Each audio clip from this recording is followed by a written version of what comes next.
Hey, what is up guys? So we're going to be taking a look at the Yu-Gi-Oh! 2016 April 1st ban list in the OCG. So this only applies to you essentially if you are in Asia, but I know some of my viewers only play in Asia. And in addition to that, you know, it's kind of fun to see what they hit on their list to kind of get an idea what we might have happened to our list. So this is actually my first time checking out. Obviously I can see the small little picture right here, but let's get right into it. So anyways, first off, forbidden in the OCG. Again, you know, this is not the TCG, but some of the stuff might happen. Monkey board banned already. Wow, that's actually pretty soon.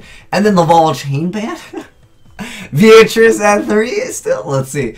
And then Life Equalizer. So that can completely fix some of the Monarch FTKs. A lot of FTKs involved themselves with Life Equalizer. So I guess Ribbon Pepperoni, Life Equalizer FTKs. There's still technically other ways to, you know, OTK, but pretty dirty stuff. Anyways, newly limited to 1. You can play 1 copy of SANGAN and the card that I've talked about this card for a long time. I don't even think it's like that insane anymore.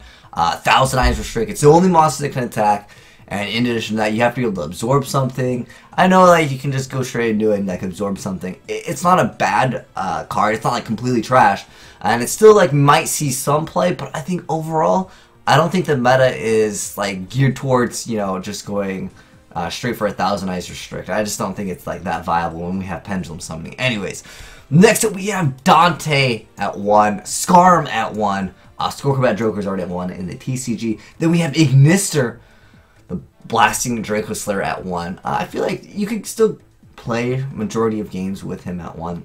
Then we have the Pendulum Sorcerer also at 1.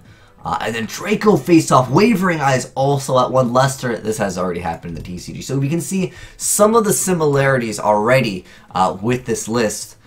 Very crazy stuff indeed. Then we have Mass Change 2nd.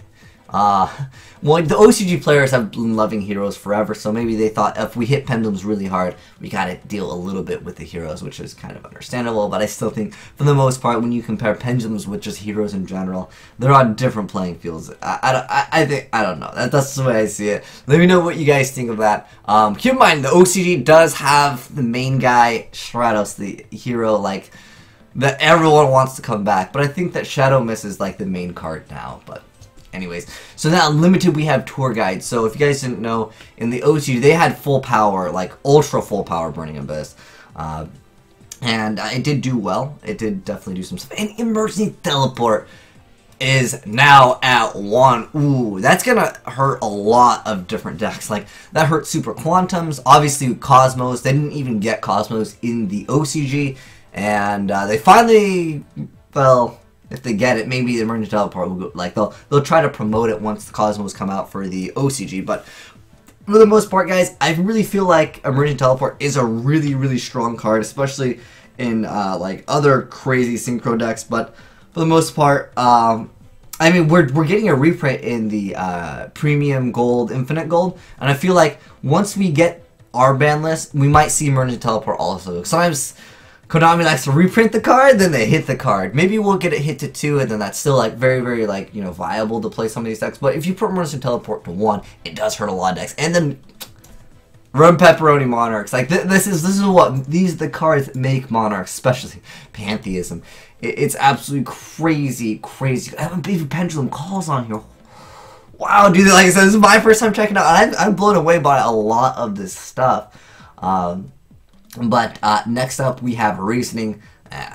Foolish is at 1. Foolish sends 1 card. Reasoning sends like 69 cards, and that card's at 3. Like, it just didn't really make sense to me. That's the way I saw it. But if you hit Reasoning, Inferno has become almost unplayable. I think Inferno need their own version of like a Reasoning or a Monster Gate. Like, they need to book one of theirs, because going from, I believe Monster Gate was 2 and Reasoning was at 3, so going from 5 to 2, that's less than half of what you had, and that's like insane. Next up, Super Rejuve. Oh, wait, hold on. I'm gonna put like, oh no, okay. I was like, did I gonna put Dragon Rollers? I don't know. I feel like this card can be kind of dirty, simply because of the new Felgrand support. I don't know if anyone's gonna try something new and innovative with Super Rejuve. I don't know of any like game-breaking combos off the top of my head, but if you guys can figure out some game-breaking combos with Super Rejuve, with the new Felgrand stuff, I would love to hear your guys' thoughts on that. But I think that is absolutely crazy. Unlimited Glow Bulb, Curry Bandit, Mally, Remember, guys, there's OCG, so they had different lists. Abyssius, Mind Control's at triple now? Whoo! I mean, nobody even really playing it, let's be honest. Book of Moon, finally. Like, you look at cards like Torrential, and you can kind of see why they're at 1. But then you go to cards like Solemn Strike, and you're like, that card's like Solemn Strike over Book of Moon. Who playing Book of Moon over Solemn Strike? Like, it just doesn't happen, and especially because the card just outclasses Book of Moon. Book of Moon hits 1 monster. It's a very good card still, but in the OCG, if you guys didn't know, a lot of people have been doing Forbidden Chalice.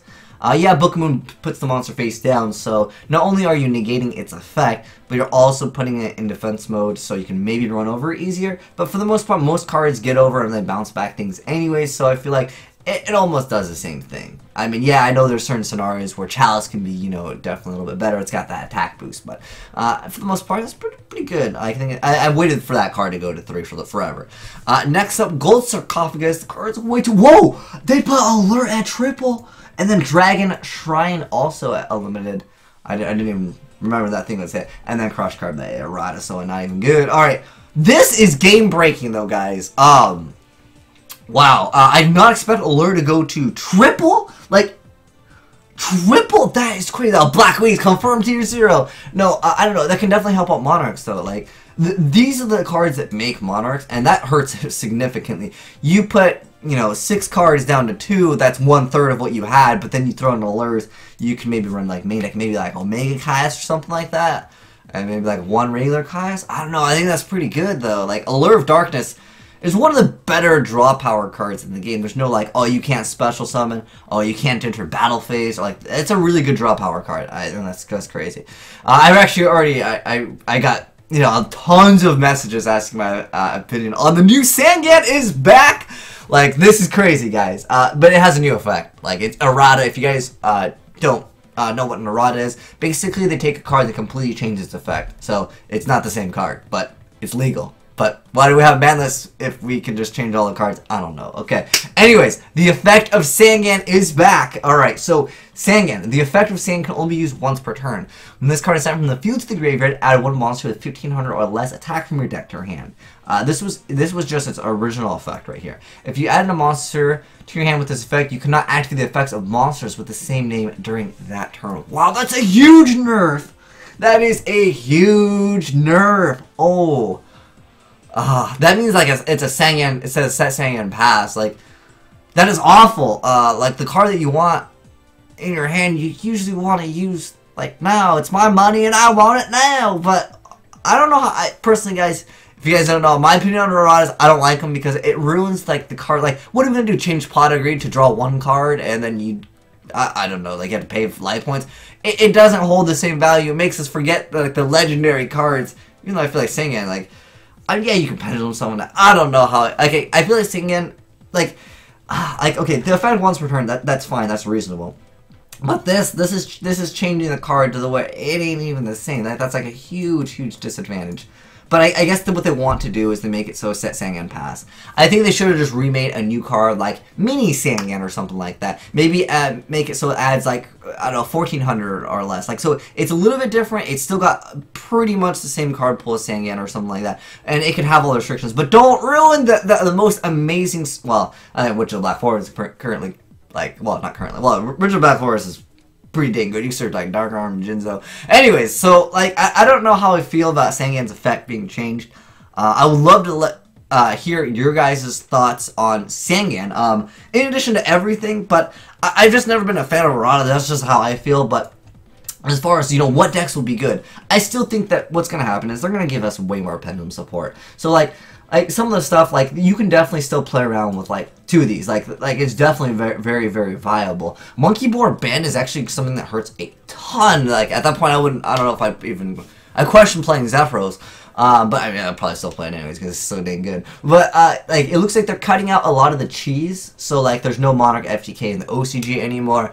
The Pendulum archetype has been hit significantly to the point where I think a lot of players will be happy. And then they're also, I guess, preventing Cosmos from going too strong in the OCG when they come out. Keep in mind, guys, they don't have Cosmos yet. It is a TCG exclusive. We're still waiting on the last card, guys, and keep in mind, we still have more support for Cosmos coming out, and it could be really, really good. So maybe this emergency teleport won't even hurt us that much when the new support, like, just lets us special summon Cosmo from, I don't know, the deck or something. That's not, like, it has to be, like, you know, the farm girl, but...